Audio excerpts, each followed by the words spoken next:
이제 초복도 지나갔습니다. 더운 여름이 찾아왔는데 올해는 딴 해보다도 더욱 더운 것 같습니다. 그래서 한밤중에 깨기도 하고요. 잠을 못 이룰 때도 있습니다. 그런데 이 잠을 못 이룬다고 하는 것은 우리들한테 힘이 들지만 또 반대로 잠을 자고 싶은데 잠이 오는데 또 잠을 못 자게 하는 것은 더 큰 고통입니다. 그래서 전쟁 포로들의 증언들을 보면 가장 힘들었던 고문이 잠을 안 재우게 하는 고문이었다고 합니다. 그러면 뭐 일주일 이상 잠을 안 재우고 잠이 들쯤 하면 다시 깨우면 정신분열 증상까지 나타나는 게 이 잠을 못 자는 거가 그렇게 힘들다고 합니다. 오늘 요한계시록에 있는 이 말씀을 보면요, 사대교회라는 곳에 하나님의 사자를 통해서 여기선 요한이라고 나와 있습니다. 요한 장로라고 나와 있는데요. 장로 요한에게, 그다음에 우리 교회 전통에서는 사도 요한이라고 하고요. 그다음에 성서에서는 장로 요한이라고 되어 있습니다.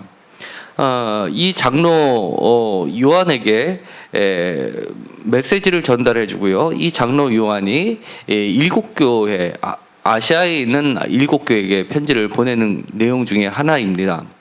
그 아시아라고 하면은 우리가 이제 아나톨리아 이런 얘기를 많이 들어봤습니다. 그거는 아나톨레라는 것은 해가 뜨는 동쪽을 이야기하고요.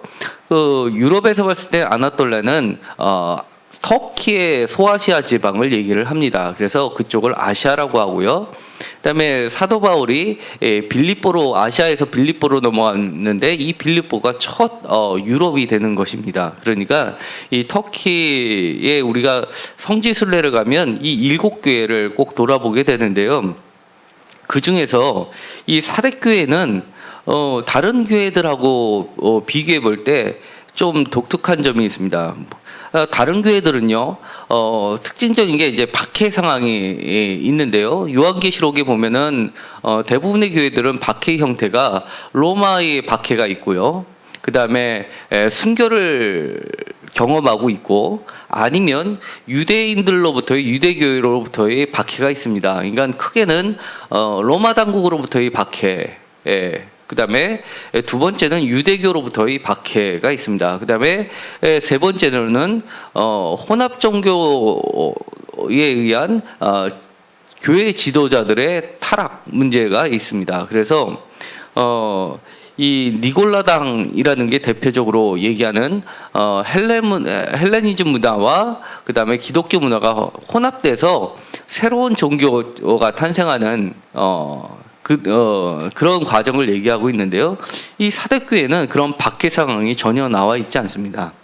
다시 한번 본문을 보면은요, 1절에 보더라도, 편지를 보내는 자와 편지를 받는 자에 대해서만 나와 있고요.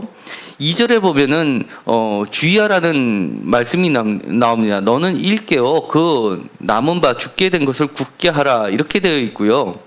그 다음에 구체적으로 3절에 보면은 뭐가 잘못된 있고 어떠한 상황이라는 걸 얘기를 하지 않고 회개하라라고 하면서 깨어 있으라 이런 얘기만 합니다. 그리고 4절에 보면은요, 어느 가능성을 얘기하고 이 4절에도 어떤 구체적인 상황을 전혀 언급하고 있지 않습니다. 그런데요, 다른 구절들을 보면은요, 이거하고는 좀, 차이들이 발생을 하는데요. 예를 들어서, 요한계시록 2장을 한번 가겠습니다. 2장 1절에 그 유명한 에베소 교회입니다.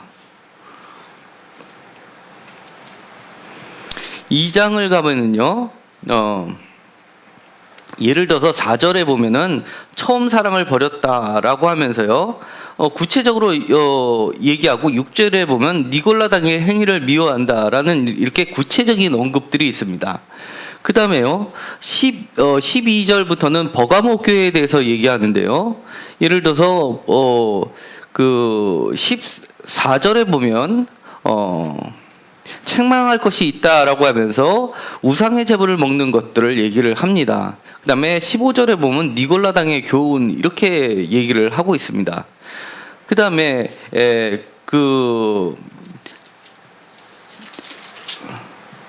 두아디라 교회도 마찬가지로요. 18절부터는 두아디라 교회가 나오는데요. 그 다음에 여기서 보면은 이사벨이라는 이름을 얘기를 하면서 20절에 이렇게 구체적인 상황들을 얘기합니다. 그 다음에 또 24절에 보면요, 소위 사탄의 깊은 것, 이렇게 얘기하면서요, 뭔가 구체적인 교회들에 둘러싸이는, 위험 요소들을 구체적으로 얘기하고 있는데, 이 사도교회는 그런 것이 없습니다. 다만, 우리 보고, 깨어있으라, 이렇게 얘기를 하는 겁니다.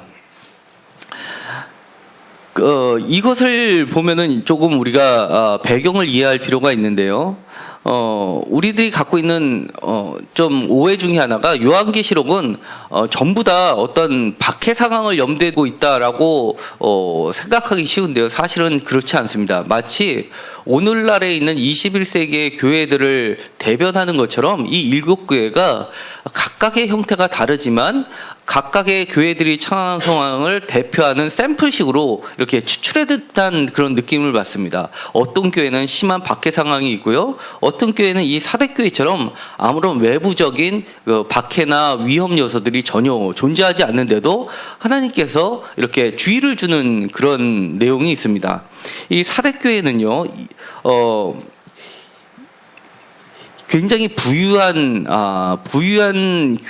교회였습니다. 이 지역을 보면은요, 굉장히 난공불락의 요새처럼 삼면이 굉장히 벽으로 둘러싸여 있는 그런 동네라고 합니다. 그리고 이 1절에 보면요, 내가 살았다 하는 이름을 가졌으나 죽은 자로다라고 얘기하는 것을 봐서는요, 이 사대라는 뜻이 사실은 살았다라는 뜻은 아닙니다. 그런데 도대체 왜 살았다 하는 이름을 가졌다라고 하는지는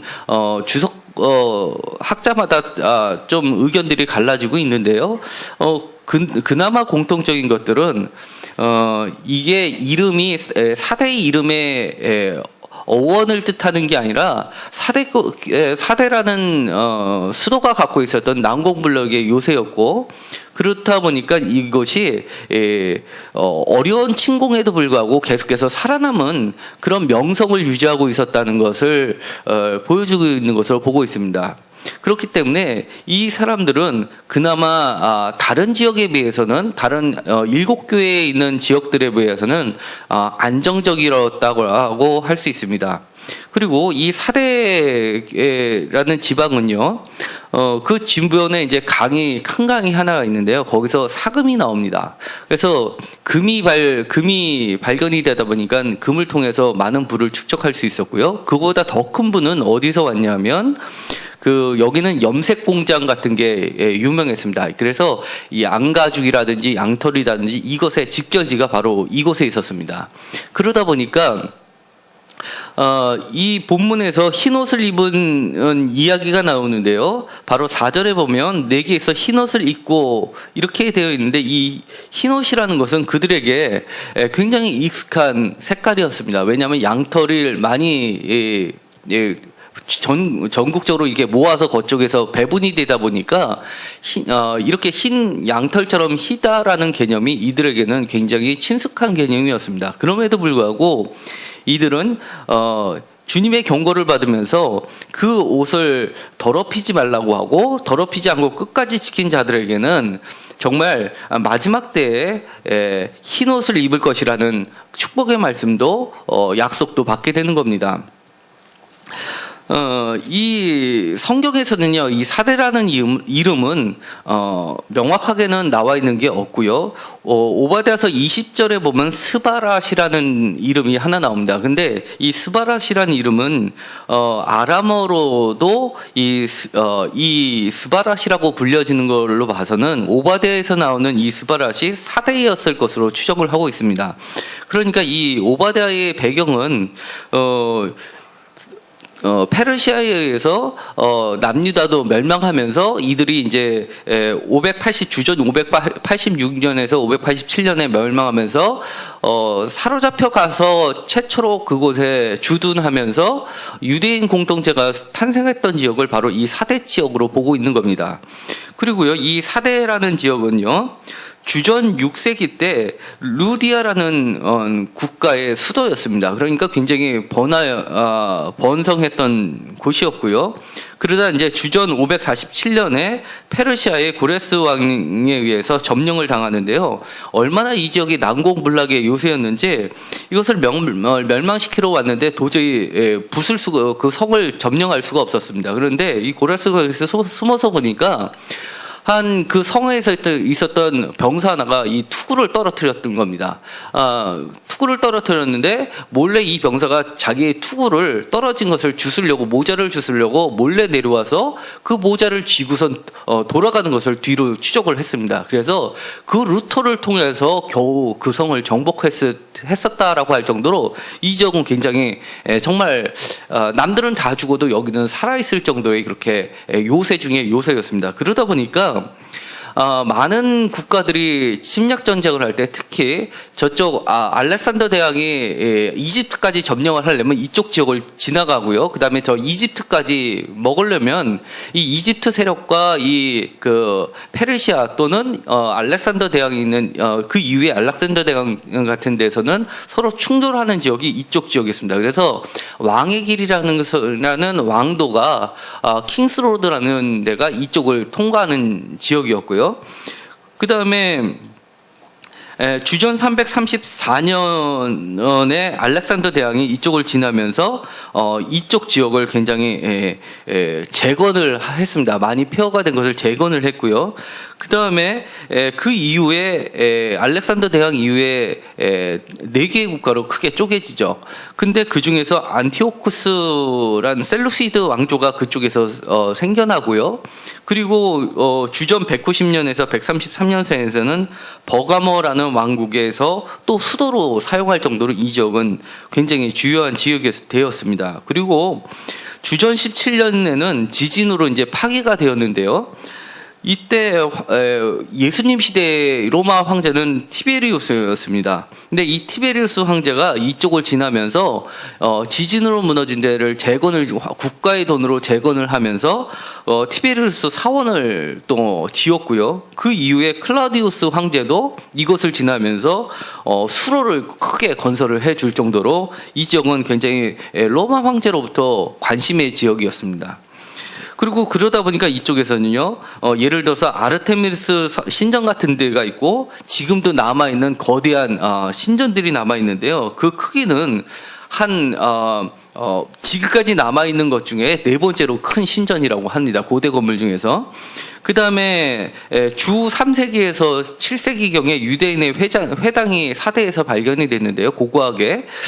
근데 그 규모가 한 1000명을 수용할 수 있을 정도로 유대인 회당이 컸다고 합니다. 그러니까 이 사대 지방은 대대로 굉장히 부가 많았던 지역이었습니다. 그리고 그 비문들이 발견이 됐는데요. 이 비문들 중에서 8개 정도는, 그러니까 전체 비문의 한 10% 되는데, 그거는 그 도시 평외 소속의 사람들의 비문이었다는 겁니다.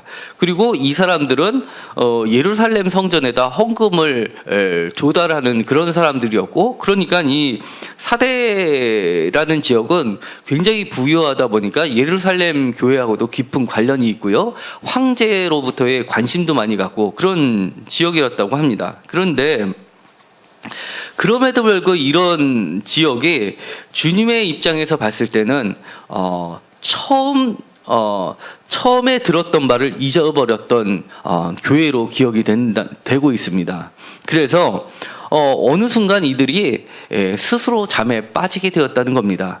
도대체 이들을 잠에서 빠지게 했던 건 무엇일까요? 아마 추천 건태 다른 데에 비해서 박해가 전혀 없었고, 그다음에 내부적인 교리상의 싸움도 없었고 굉장히 평화로웠고, 그다음에 많은 부를 축적하다 보니까 무사한 일주의에 빠졌던 것 같습니다. 그러다 보니까 점점점 하나님을 잊어버리게 되고요, 예수님을 잊어버리게 되고, 이렇게 주님으로부터 경고의 메시지를 듣는 자들이 되었습니다.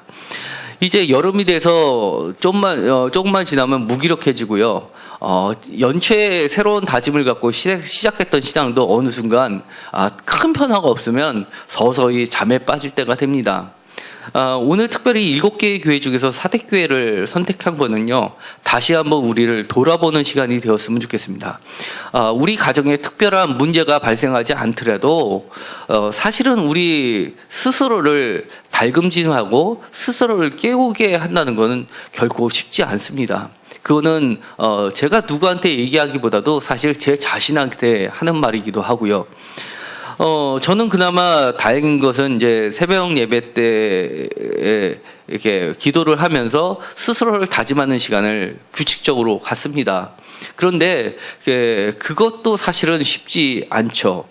저야 뭐 사역의 길을 가니까 그게 당연한 거지만 일상적인 생활에 젖어들고 또 그런 사회적 활동을 지속해야 되는 사람들 입장에서는 사실 잠을 줄여가면서 새벽 예배를 지키는 건 쉽지 않습니다. 그런데 그럼에도 불구하고 주님께서는 깨어 있으라고 얘기를 합니다.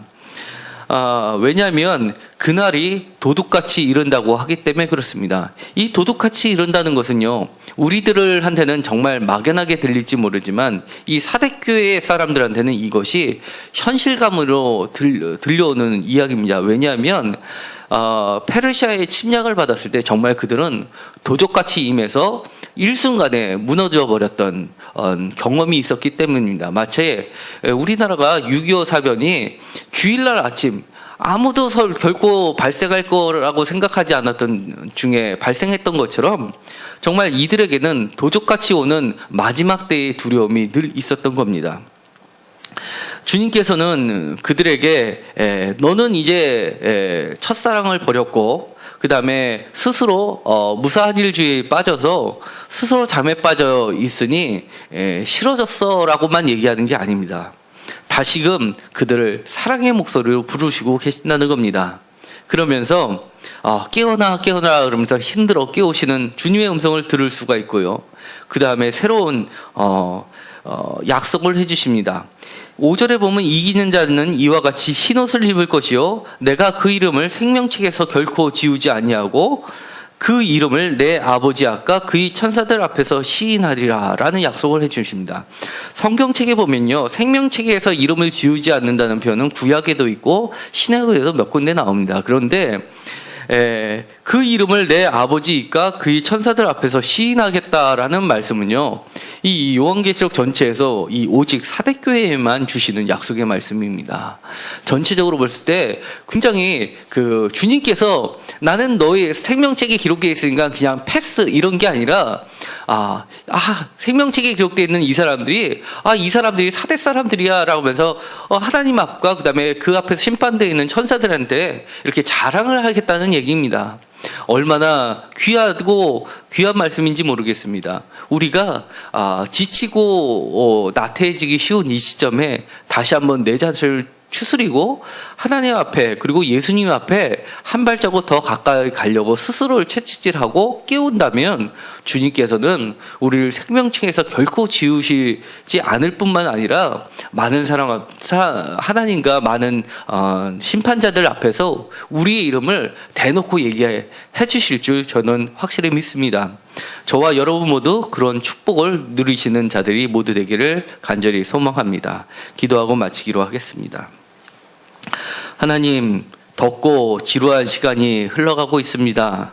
또한 사대교회처럼 우리 삶 가운데서는 그렇게 큰 변화가 일어나지 않는 때일 수도 있습니다.